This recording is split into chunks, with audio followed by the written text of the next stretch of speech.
자, 그래서 이번 시간에는 어떠한 군집화 분석 알고리즘에 대해서 공부를 할 거냐면 그 위계적 군집화 분석 알고리즘, 영어로는 하이어라키컬 클러스터링이라고 하고요. 자, 위계적 군집 분석 방법 같은 경우에는 크게 두 가지로 구분이 됩니다. 그래서 하나는 바텀업 방법이고요. 그래서 그 바텀업 방법을 우리가 여기 나와 있는 것처럼 어글로머러티브라고 하고요. 그 다음에 반대 방법이 무엇이냐면 탑다운 방식이 있습니다. 탑다운 방식은 디바이시브라고 얘기를 하는데 보통 이 둘 중에서 어떠한 방법이 더 일반적으로 많이 사용이 되냐면 여기 나와 있는 어글로머러티브 방법이 더 많이 사용이 되기 때문에 본 수업에서는 해당 방법을 중심으로 설명을 하고 나중에 디바이시브 방법이 해당 방법이랑 어떠한 차이가 있는지에 대해서 간략하게만 얘기를 하고 넘어가도록 하겠습니다.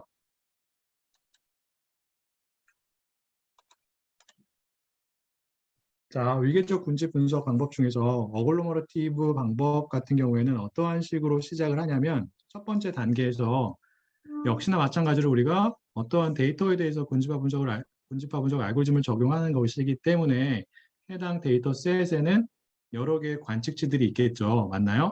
그리고 군집화 분석을 수행하기 위해서는 앞에서 했던 것처럼 걔네들을 벡터로 바꿔서 특정한 차원의 공간의 점으로 표현을 해야 됩니다. 여기서는 앞에서 했던 것처럼 설명을 위해서 관측치들이 2차원 공간에 존재한다라고 이렇게 분포가 되어 있다라고 가정을 하고 이러한 데이터셋에 대해서 위계적 군집 분석 방법을 적용을 하는 경우에 해당 알고리즘이 어떠한 식으로 어떠한 방법을 통해서 작동이 되는지에 대해서 설명을 하도록 할게요. 그래서 어글로머러티브 방법 같은 경우에는 첫 번째 단계에서 어떠한 가정을 하냐면 각각의 관측치 하나의 군집이라고 가정을 합니다. 혹은 간주를 합니다. 다르게 표현하면 하나의 군집 안에 몇 개의 관측치만 존재하는 거예요. 처음 단계에서는, 처음 시작할 때는 한 개만 있는 거죠. 그래서 이게 하나의 군집이 되는 거고요. 이게 하나의 군집이 되는 거고, 이게 하나의 군집이 되는 거예요. 자, 얘는 어떠한 식으로 작동을 하냐면 별게 아닙니다. 여러 개의 군집들 중에서 가장 가까이 존재하는, 즉 유사도가 가장 큰 군집들을 순차적으로 연결을 하면서 진행이 돼요. 언제까지 연결을 하느냐? 최종적으로 존재하는 군집의 수가 하나일 때까지 지속적으로 그러한 과정을 반복해서 군집화 분석을 수행하게 됩니다. 일단 거기까지만 설명을 하고 그 다음에 추가적인 내용에 대해서 얘기를 하도록 할게요. 그래서 어떠한 식으로 작동을 한다고요? 여러 개의 군집들 중에서 무엇이 가까운, 무엇이 유사한 순으로 고유한 특성이 유사한 순으로 혹은 거리가 짧은 순으로 먼저 연결을 순차적으로 한다라고 했습니다. 자, 그래서 보면은 여기에 관측치들이 있잖아요. 제일 짧은 관측치들로 구성이 된 군집 두 개가 연결이 되는 거예요. 첫 번째 단계에서는. 그럼 얘네들이 가장 짧거든요. 보면. 얘네들이 먼저 연결이 되는 거예요. 자, 연결이 되면 얘네들이 하나의 군집이 됩니다. 서로 다른 두 개의 군집이 연결이 돼서 하나의 군집으로 바뀐 거예요. 그리고 나머지들은 모두 뭐라고요? 독립된 하나의 군집이에요. 그리고 여전히 각각의 군집에는 하나의 관측치만 포함이 되어 있고 얘만 두 개의 군집을 연결했기 때문에 군집 안에 두 개의 관측치가 포함이 되어 있는 겁니다. 그리고 그 다음에도 똑같이 여러 개의 군집들에 대해서 가장 짧은 거리를 갖는 군집들을 순차적으로 연결하는 거예요. 자, 그럼 그 다음 짧은 군집들을 연결하겠죠. 맞나요? 그래서 빨간색이 먼저 연결이 됐고 그 다음 짧은 게 여기 나와 있는 초록색 두 개예요. 얘네들도 서로 다른 두 개의 군집이 연결이 돼서 하나가 된 거고 그렇기 때문에 해당 군집 안에 서로 다른 두 개의 데이터 포인트가 존재하게 됩니다. 자, 그 다음에 얘가 연결이 될 거고요. 그리고 그 다음에 보니까 얘랑 얘가 가장 짧아요. 그러면 얘네들이 연결이 되겠죠. 맞아요? 얘도 하나의 군집이고 얘도 하나의 군집이기 때문에 자, 이러한 과정을 언제까지 반복을 한다고요? 최종적으로 존재하는 군집이 몇 개일 때까지요? 하나일 때까지요. 자, 그럼 이렇게 되겠죠. 맞나요? 자, 이러한 그 연결 과정을 우리가 그래프로 표현을 할 수가 있는데 그 그래프를 무엇이라고 하냐면 덴드로그램이라고 얘기를 합니다. 자, 덴드로그램이 무엇을 의미하는지를 간략하게 설명을 할게요. 그래서 이 가로축은 무엇을 의미하냐면 관측치의 아이디를 의미하는 거예요. 그리고 세로축은 관측치들 간에 혹은 군집들 간에, 여기서 이제 군집이 기준이기 때문에 군집이라고 하는 게 더 맞는 표현이겠죠. 군집들 간의 거리를 의미합니다. 얘는 유클리디안 거리가 될 수도 있고요. 위계적 군집 분석 방법에서는 코사인 거리가 될 수도 있어요. 다시 한번 얘기하지만 코사인 거리는 어떻게 계산을 한다고요? 1 빼기 코사인 세타를 이용해서 계산을 한다라고 얘기를 했습니다. 둘 중에 한 가지 방법을 사용할 수가 있는 거예요. 자, 보면 어떠한 군집이 가장 먼저 연결이 된 것을 우리가 알 수가 있냐면 거리가 가장 짧은, 걔가 몇 번이랑 몇 번이냐면 8번 관측치를 갖고 있는 군집이랑 11번 관측치를 갖고 있는 군집, 얘네들이 가장 먼저 연결이 된 거예요. 왜 그래요? 이 세로축이 무엇을 의미하기 때문에 이 세로가 얘네들 간의 거리를 의미하기 때문에 그렇습니다. 얘네들 간의 거리가 상대적으로 제일 짧기 때문에 얘네들이 먼저 하나의 군집으로 연결이 된 거고요. 맞아요. 얘네 이제 하나가 된 거죠. 그 다음에 어떠한 애들이 연결이 되냐면 얘네들이 연결이 된 거예요. 5번이랑 7번. 이렇게 연결이 된 거죠. 순차적으로. 그래서 이러한 작업을 언제까지 진행을 하냐면 앞에서 말한 것처럼 존재하는 군집의 수가 하나가 될 때까지, 즉 모든 관측치들이 동일한 군집 안에 속할 때까지 해당 작업을 수행하게 된다고요. 그래서 최종적으로 여기서 연결이 된 거죠. 그렇게 되면 얘네들이 모두 다 동일한 군집 안에 속하게 되는 겁니다. 자, 하이어라키칼 클러스터링 방법 같은 경우에는 우리가 찾고자 하는 군집의 수를 역시나 마찬가지로 사용자가 결정을 해야 되는데 그 결정된 군집의 수에 따라서 이 덴드로그램을 이용을 해가지고 군집화 분석을 수행하게 됩니다. 이 덴드로그램을 어떻게 이용을 하냐면 사용자가 찾고자 하는 군집의 수에 해당하는 커팅 포인트를 이용을 하는 거예요. 만약에 여기에서 5개의 군집을 찾고 싶다라고 하는 경우에는 5개의 군집이 나올 수 있는 지점, 이 세로 지점에 커팅 포인트를 정합니다. 자르는 포인트가 되는 거죠. 얘를 가지고 잘라요. 이렇게 쭉 잘라요. 그럼 어떻게 되는 거예요? 얘네들이 여전히 묶여 있죠. 맞나요?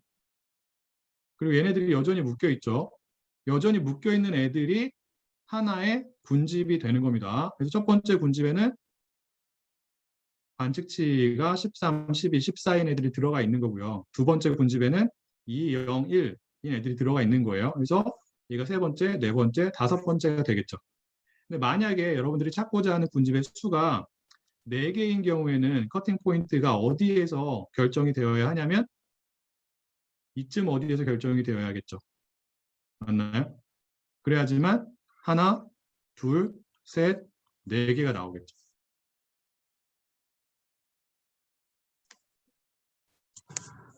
자, 이렇게 작동하는 방법이 어떠한 방법이라고요? 위계적 군집 분석 방법 중에서 어떠한 방법? 어글로머러티브라고 하는 방법이라고요. 그래서 얘는 바럼업 방법이에요. 즉 아무것도 연결이 안 되어 있는 상태에서 하나씩 연결을 해가면서 위로 간다라는 의미로 우리가 바텀업 방식이라고 얘기를 하는 거죠. 자, 여러분들이 생각하기에는 여러분들이 찾고자 하는 군집의 수가 5개인 경우가 더 적합할 것 같은가요? 아니면 4개인 경우가 더 적합할 것 같은가요? 어떠한 K가 더 적합할지에 대해서는 이 위계적 군집 분석 방법 같은 경우에는 덴드로그램을 보고 여러분들이 어느 정도로 육안으로 파악할 수가 있습니다. 물론 수치적으로 계산할 수도 있죠. 자, 4에 5예요.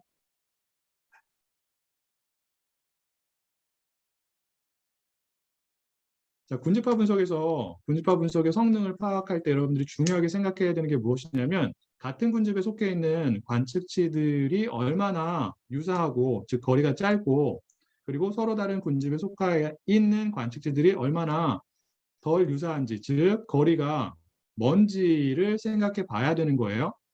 자, 그러한 기준으로 생각을 했을 때 이 덴드로그램을 보면 5개인 경우가 더 적합하다고 생각이 드나요? 아니면 4개인 경우가 더 적합하다고 생각이 드나요?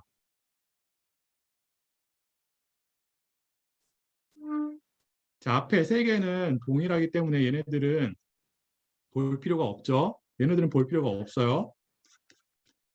이 부분을 봐야 된다고요.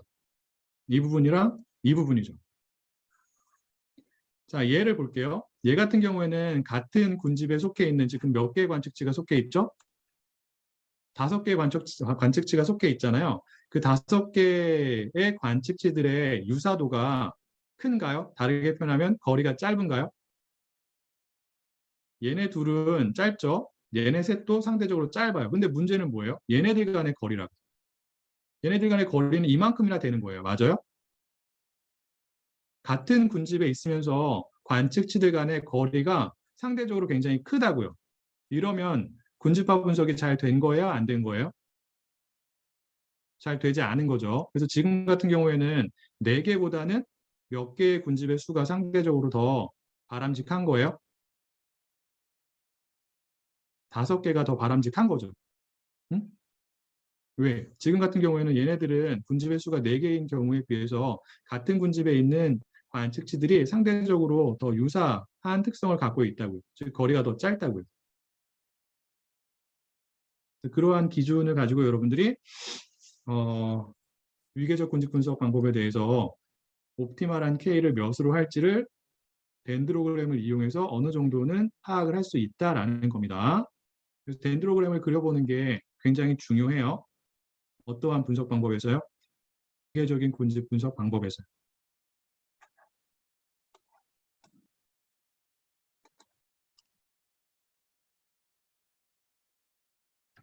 자, 근데 벡터들로 구성이 되어 있는 군집들이잖아요. 근데 여기서는 군집이 기준이 된다라고 얘기를 했습니다. 그래서 군집들 간의 유사도, 다르게 표현하면 군집들 간의 거리를 계산해서 거리가 짧은 애들을 먼저 연결하는 방식으로 작동이 되는 게 위계적 군집화 분석 방법, 그 중에서도 어울러머러티브라고 하는 방법이라고 얘기를 했어요. 근데 중요한 게 무엇이냐면 그러면 우리가 군집들 간의 거리를 어떻게 계산할 수 있느냐에 대해서 여러분들이 생각을 해봐야 되는 거예요. 자, 군집 안에 관측치가 하나밖에 없으면, 즉 벡터가 하나밖에 없으면 여러분들이 지금까지 공부한 벡터들 간의 유사도 혹은 벡터들 간의 거리를 이용해서 군집 간의 거리나 유사도를 파악할 수 있는 거죠. 맞아요? 그래서 다시 한번 얘기하지만 위계적 군집 분석 방법에서는 유클리디안 거리 방법도 사용할 수가 있고요. 그리고 코사인 거리 혹은 코사인 유사도 방법도 사용할 수가 있습니다. 그래서 그림으로 그려보면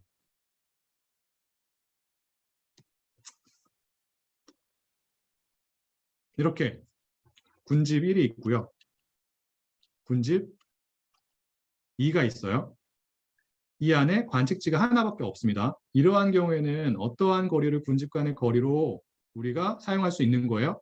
각각의 군집에 속해 있는 벡터 간의 거리를 군집 간의 거리로 사용할 수 있는 거예요. 근데 문제는 언제 발생을 하냐면 하나의 군집 안에 존재하는 관측치의 수가 2개 이상인 경우에, 그러한 경우에는 우리가 어떠한 값을 이용해서 군집 간의 거리를 나타낼 수 있을까요? 혹은 측정할 수 있을까요?에 대해서 여러분들이 생각을 해봐야 되는 거예요. 예를 들어 볼게요. 군집 A고 군집 B가 있어요. A에는 이렇게 3개의 관측지가 있고 B에는 2개가 있어요. 자, 이러한 경우에 중요한 건 뭐예요? 군집 A랑 군집 B 사이의 거리라고요. 각각의 관측지들 간의 거리가 중요한 게 아니라 위계적 군집 분석 방법 같은 경우에는 군집들을 묶어주는 방식으로 작동을 하는 알고리즘이기 때문에 군집들 간의 거리나 유사도를 파악하는 게 중요합니다. 자, 군집 안의 관측치가 여러 개 존재하는 경우에 우리가 사용할 수 있는 방법이 크게 4가지가 있어요. 첫 번째가 무엇이냐면 싱글이라고 하는 방법이고요. 두 번째가 에버리지라고 하는 방법이 있고요. 세 번째가 컴플리트라고 하는 방법이 있고요. 네 번째가 월드라고 하는 방법이 있어요.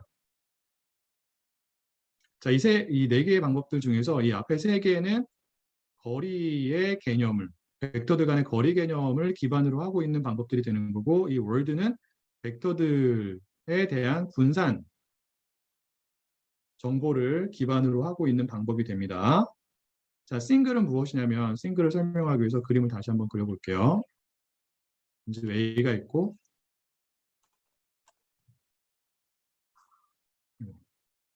B가 있어요. 여기에 했던 것처럼 이렇게 세 개가 있고요. 여기도 세 개가 있다라고 가정을 하죠. 자, 그러면 벡터들 간의 거리를 우리가 이렇게 표현할 수 있잖아요. 맞나요? 서로 다른 군집에 속한 벡터들 간의 거리를 이렇게 계산할 수 있는데, 이 거리들 중에서 어떠한 거리를 군집 간의 거리로 사용하는 방법이 싱글이 되냐면, 가장 가까운 거리를 군집 간의 거리로 사용하는 방법이 어떠한 방법이 된다고요? 싱글이라고 하는 방법이 된다. 그러면은 이 거리가 얘네들이 이제 가장 가깝죠. 맞나요? A 군집에 속한 벡터하고 B 군집에 속한 벡터들하고의 거리를 계산해 보면 얘하고 얘하고의 거리가 가장 짧다고요. 얘를 A하고 B 사이의 거리로 사용을 하게 됩니다. 싱글이라고 하는 방법은. 알겠죠? 자, 그 다음에 average는 뭐겠어요? 벡터들 간의 거리가 이렇게 많잖아요. 얘도 있고 얘도 있고 얘도 있고 이렇게 많아요. 그렇죠? 얘네들의 무엇을 군집 간의 거리로 사용하는 방법이요?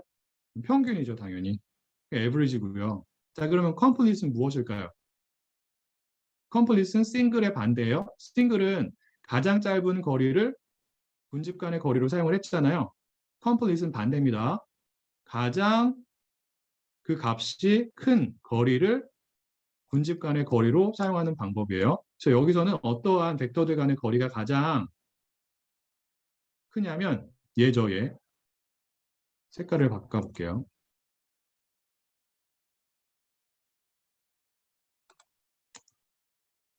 지금 가장 거리가 먼 두 벡터는 얘가 되는 거예요. 자, 얘를 A 군집과 B 군집 사이의 거리로 사용하는 방법이 어떠한 방법이라고요?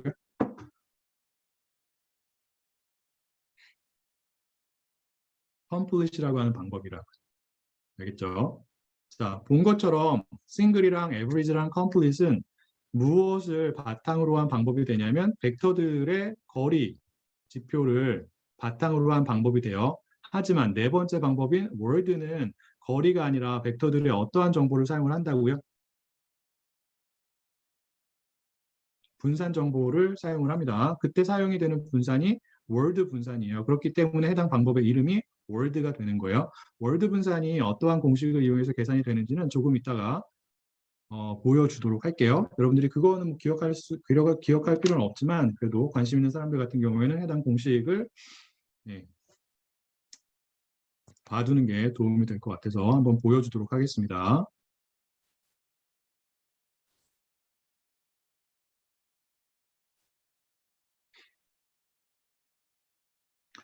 자, 설명을 위해서 서로 다른 군집 3개가 이렇게 존재한다라고 가정을 할게요. 자, 월드 방법은 어떻게 작동을 하냐면 서로 다른 군집을 묶을 때 어떠한 군집을 먼저 묶냐면 합쳐졌을 때 존재하는 혹은 발생하는 분산의 크기가 제일 작은 군집들을 서로 먼저 묶는 방법이에요. 자, 여기서 이 3개에 대해서 서로 다른 2개의 군집을 묶을 수 있는 방법은 3가지가 있죠. 맞을까요? 군집 1과 2를 이렇게 묶을 수도 있고요. 맞아요? 그리고 군집 1과 3을 이렇게 묶을 수도 있고요. 그 다음에 군집 3이랑 군집 2를 이렇게 묶을 수도 있습니다. 자, 어떠한 경우에 서로 다른 2개의 군집이 묶여졌을 때 발생하는 분산의 크기가 제일 작을까요? 분산은 데이터가 흩어진 정도를 의미하는 거죠. 맞나요? 예, 1번과 3번을 묶었을 때 발생하는 분산의 크기가 제일 작기 때문에 이 3개의 군집들 중에서 가장 먼저 연결이 되는 군집은 몇 번이랑 몇 번이에요? 1번과 3번이에요. 알겠죠? 그래서 월드 방법을 다시 한번 정리하면 서로 다른 군집을 묶었을 때 분산의 크기가 가장 작게 되는 서로 다른 두 개의 군집을 먼저 연결하는 방법이라고 여러분들이 기억하면 됩니다. 이해가 될까요? 네. 자, 그럼 여러분들이 질문을 던져야 되는 게 무엇이냐면 서로 다른 군집을 연결할 때 사용이 되는 방법이 네 가지가 있는데 그 네 가지의 차이가 무엇인지에 대해서 궁금해해야 합니다. 어떠한 차이가 있을까요? 여러분들이 한번 생각해 보세요. 어떠한 차이가 있으니까 네 가지 방법을 구분해서 사용을 하겠죠. 동일한 데이터에 대해서도 어떠한 방법을 사용을 하느냐, 어떠한 연결 방법, 이러한 방법을 링키지 방법이라고 합니다. 어떠한 링키지 방법을 사용하느냐에 따라 가지고 분집화 분석의 결과가 달라집니다. 그래서 여러분들은 네 개 중에서 어떠한 방법을 사용해야 되냐면 여러분들이 갖고 있는 데이터 특성에 상대적으로 더 적합한 방법을 사용을 해야 돼요. 그럼 어떠한 경우에 어떠한 방법을 사용을 해야 되느냐? 얘를 시각적으로 보여주고 있는 웹사이트가 있는데 걔를 한번 살펴보도록 하겠습니다. 이 링크를 클릭을 하면요.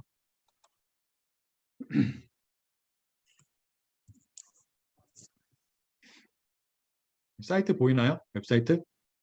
웹페이지 보여요? 밑으로 내려가면 이렇게 결과가 있죠. 그래서 보면 여기가 싱글 방법을 쓰고 있는 거고요. 아이고. 싱글 방법을 쓰고 있는 거고요. 그 다음에 에버리지 방법을 쓰고 있고 complete, 월드 방법을 쓰고 있죠. 자, 데이터가 이렇게 도넛 형태로 분포가 되어 있는 경우에 네 가지 방법 중에서 어떠한 방법이 가장 적합하다고 여러분들이 생각이 드나요? 어? 싱글이죠. 그래서 여러분들이 데이터를 시각화를 했을 때 만약에 이런 식으로 분포가 되어 있다고 하는 경우에는 어떠한 링키지 방법을 사용하는 게 더 바람직한 거예요. 싱글이라고 하는 방법을 사용하는 게 더 바람직한 거고요. 밑에도 마찬가지고. 그런데 이렇게 데이터가 산점도처럼 분포가 되어 있다라고 하는 경우에는 어떠한 방법이 가장 적합한 방법인가요?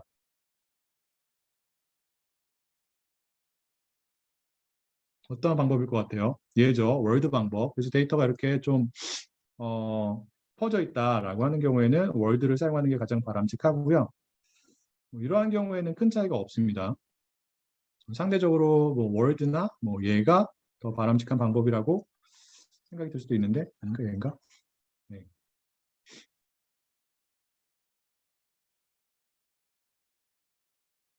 그래서 여기서 중요하게 여러분들이 기억을 해야 되는 게 무엇이냐면 여러분들의 데이터가 어떠한 식으로 분포가 되어 있는지에 따라서 문집들을 연결할 때 상대적으로 더 적합하게 사용이 될 수 있는 방법이 있다라는 거예요.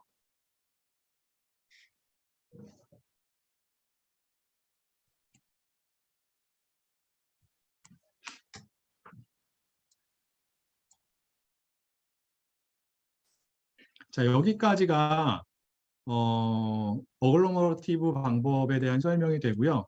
다시 한번 얘기하지만 얘는 바텀업 방식이라고 얘기를 했고 반대, 다른 방식으로 작동을 하는 방법이 무엇이냐면 여기 나와 있는 디바이시브 방법이에요. 얘는 탑다운 방식이고 탑다운 방식이기 때문에 어떠한 식으로 작동을 하냐면 모든 군집들이 다 연결이 돼서 처음 단계에서 존재하는 군집이 하나만 있는 상태로 시작을 합니다.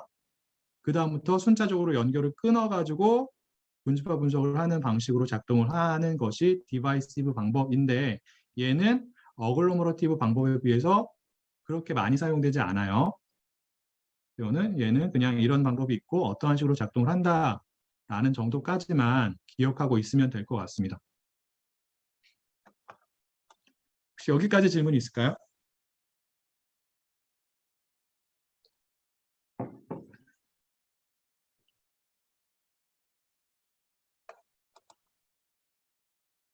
예, 질문이 없으면 직접적으로 코딩을 한번 해보도록 할게요. 그래서 하이어 언더바 클러스터링이라고 하는 주피터 노트북 안에 저희가 살펴보고자 하는 코드가 들어가 있고요. 그렇죠. 기현 학생이 질문을 줬는데 유클리디안 거리와 코사인 거리를 사용했을 때 군집의 결과가 당연히 달라지겠죠. 일단 보여줄게요. 당연히 달라질 수밖에 없는 이유는 무엇이에요? 유클리디안 거리는 어떠한 정보를 기반으로 한 거리 지표가 되는 거고 코사인 거리는 무엇을 기반으로 한 어떠한 정보를 기반으로 한 위치랑 방향이죠. 맞아요. 그렇기 때문에 결과가 다를 수밖에 없어요. 한번 직접 해보도록 하겠습니다. 네, 기준이 있어요. 보여줄게요, 지금.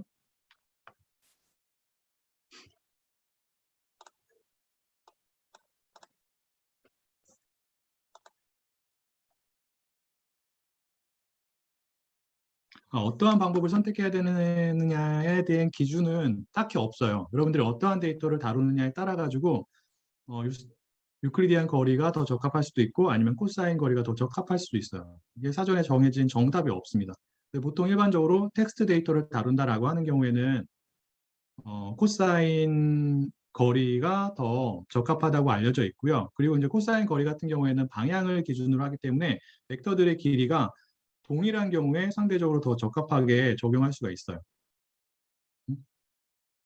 그래서 만약에 벡터들의 길이를 노멀라이즈를 한 데이터 셋이다. 그러한 경우에는 코사인 거리를 적용해도 크게 문제가 없죠. 근데 그렇지 않은 경우에는 코사인 거리 방법을 사용하게 되면 벡터들 간의 유사도가 제대로 파악이 안 되는 문제가 발생을 하게 됩니다. 그래서 아까 사용했던 데이터를 불러오는 거고요. 이렇게 되는 거고.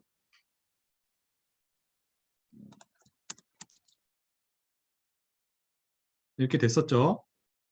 그래서 이번에는 그 위계적 군집화 방법 중에서 어글로머러티브 방법을 쓰기 때문에 해당 알고리즘에 대한 클래스를 이런 식으로 임포트를 하게 되고요.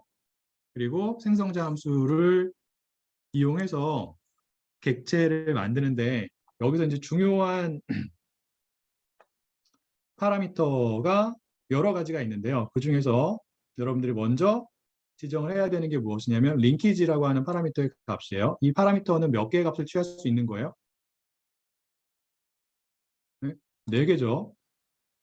그래서 여기서는 일단 월드라고 하는 방법을 쓰고 있는 거고요. 더 월드만 했네. 월드를 써보고 그 다음 방법들을 사용을 해서 결과를 도출한 다음에 어떠한 차이가 있는지를 한번 보도록 하겠습니다. 자, 데이터가 이렇게 퍼져 있잖아요. 자, 이렇게 퍼져 있는 경우에는 여러분들이 아까 그 웹사이트에 나와 있는 그림을 통해서 파악을 했을 때 어떠한 방법이 가장 적합하다고 생각이 드는 거예요? 이렇게 퍼져 있는 경우에는 상대적으로 월드 방법이 더 적합합니다. 그래서 일단 여기서 월드를 쓰고 있는 거고요. 그리고 여러분들이 추가적으로 결정을 해야 되는 게 무엇이냐면 K민주와 마찬가지로 여러분들이 찾고자 하는 군집의 수를 결정을 해야 돼요. 여기서는 앞에서 했던 것처럼 찾고자 하는 군집의 수가 4개라고 가정을 하고 코딩을 하도록 하겠습니다. 그래서 이렇게 하고 이거 여러분들이 헷갈릴 수 있으니까 이거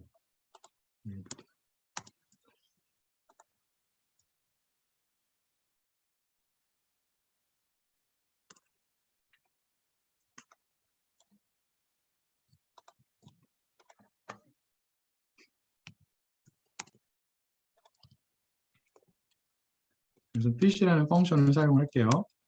자, 그러면 결과가 어디에 저장이 되어 있냐면 이 변수가 갖고 있는 labels라고 하는 변수에 군집화 분석의 결과가 들어가 있습니다. 그래서 보면 이렇게 나와 있는 거죠. 역시나 마찬가지로 이러한 숫자가 무엇을 나타낸다고요?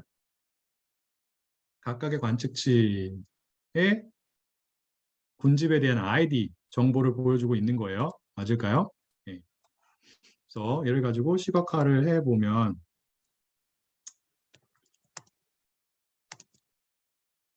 이렇게 된 거죠. 보면 아까 K민즈의 결과랑 동일한 결과가 나온 것을 알 수가 있고요. 자, 이번에는 다른 방법을 사용해 보도록 하겠습니다. 싱글을 써볼게요. 자, 싱글 같은 경우에는 다시 한번 얘기를 하지만 싱글이나 에버리지나 컴플릿은 벡터들 간의 거리 정보를 사용해서 작동을 하는 방식이잖아요. 그렇기 때문에 벡터들 간의 거리를 계산할 때 어떠한 지표를 사용할 것인지를 결정을 해야 되는데 그때 사용이 되는 파라미터가 어피니티가 아닌가요?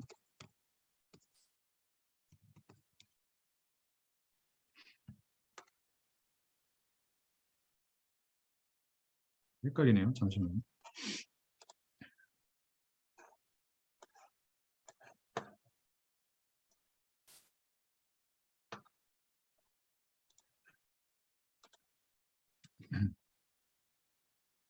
F가 두 개군요.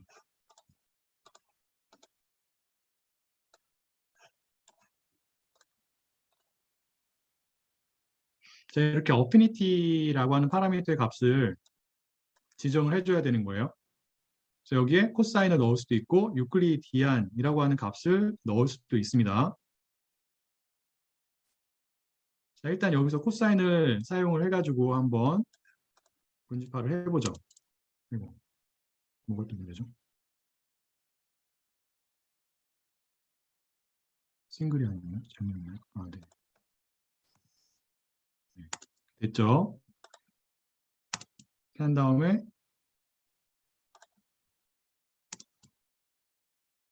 시각화하면 이렇게 나온 거예요. 제대로 됐나요? 되지 않았나요? 되지 않았죠. 자, 왜 이렇게 결과가 나왔어요? 자, 싱글인데 어떠한 방법을 사용해서 벡터들 간의 거리를 계산했기 때문에 유사도를 계산했기 때문에 그래요? 코사인이죠. 코사인이 무엇을 기준으로 벡터들 간의 유사도를 파악을 한다고요? 방향이죠. 그래서 얘네들이 방향이 유사한 거죠. 왜? 원점을 기준으로 이렇게 하면 방향이 상대적으로 유사한 애들이잖아요. 얘네들이. 맞나요? 그래서 얘네들이 묶인 거고 얘네들도 마찬가지고. 응? 자, 이번에는 유클리디안을 이용해서 한번 해보도록 하겠습니다.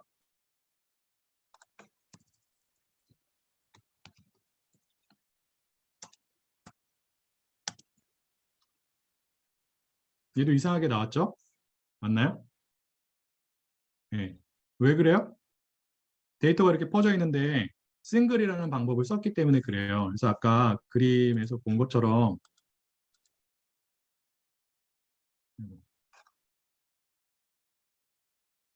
이러한 형태잖아요. 지금 데이터가. 맞나요? 여기. 이거랑 좀 비슷하죠. 우리가 지금 다루고 있는 데이터가.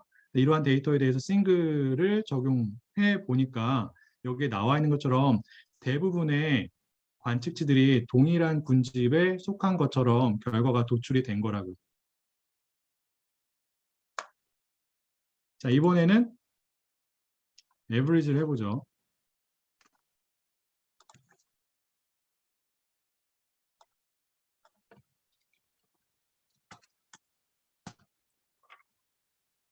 에버리지는 비슷하게 나왔죠? 네. 그래서 여러분들이 중요하게 기억을 해야 되는 게 무엇이냐면 여러분들이 갖고 있는 데이터들이 어떠한 특성을 갖는지, 다르게 표현하면 공간상에서 어떠한 식으로 퍼져 있는지에 따라서 네 가지 링키지 방법 중에서 상대적으로 더 적합하게 사용이 되는 링키지 방법이 있다라는 겁니다. 그리고 벡터들 간의 거리를 측정할 때도 유클리안 방법을 쓸 수 있고 코사인 방법을 쓸 수 있는데 둘 다 트라이를 해보고 결과가 더 정확하게 나오는 방법을 최종적인 방법으로 선택해서 사용하면 될 것 같아요. 자, 그 다음에 위계적 군집 분석 방법 같은 경우에는 어떠한 그래프를 그려보는 게 굉장히 중요하다고 제가 얘기를 했죠? 어? 덴드로그램이죠. 덴드로그램을 그려보도록 하겠습니다. 관련된 코드는 여기 나와 있는 거고요. 그래서 여러분들이 링키지 방법을 여기서 지정을 할 수가 있어요. 그래서 월드 방법을 지정을 하고 있는 거고 월드 말고 다른 거 해볼까요? 싱글을 해보죠.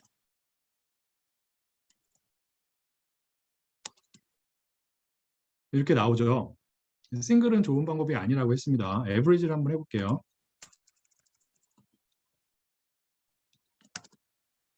자, 이렇게 나와요. 맞나요? 자, 그러면 우리가 몇 개의 군집을 지금 찾아야 되는 거예요? n을 몇이라고 했죠? 4개죠. 그럼 커팅 포인트가 어디에서 생성이 되어야지만 4개의 군집을 찾을 수가 있나요? 지금 같은 경우에는.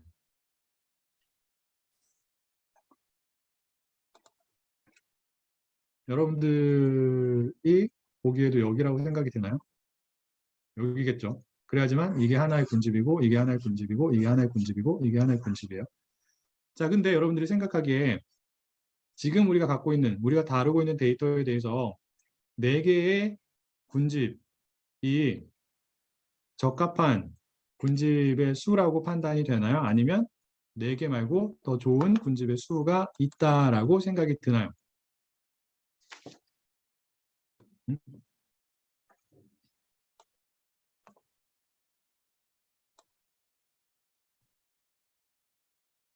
적합한 것 같아요. 만약에 5개를 한다라고 하는 경우에는 5개면 어디서 생겨요? 커팅 포인트가? 여기서 생기겠죠, 이렇게. 하나, 둘, 셋, 넷, 다섯. 문제는 얘죠. 자, 얘를 어떻게 할 것인지도 결정을 해야 되는 거예요. 이런 애들은 데이터에 포함을 해서 최종적인 결과를 도출할 것이냐, 아니면 얘네들은 아웃라이어라고 생각을 하고 제거를 하고 여러분들이 군집합 분석을 할 것이냐, 이런 거를 결정하는 게 필요합니다. 만약에 얘를 빼면 5개보다는 네, 이렇게 되는 4개가 훨씬 더 나은 거죠. 앞에 4개보다. 맞나요? 그래야지만 같은 군집에 속해 있는 관측지들 사이에 존재하는 거리가 상대적으로 짧아지는 거잖아요. 네.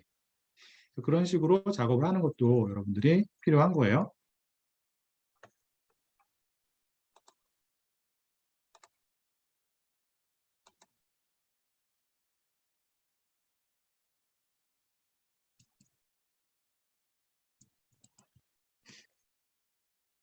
자, 여기까지가 위계적 군집 분석 방법에 대한 설명이 되고요. 혹시 관련해서 질문이 있을까요?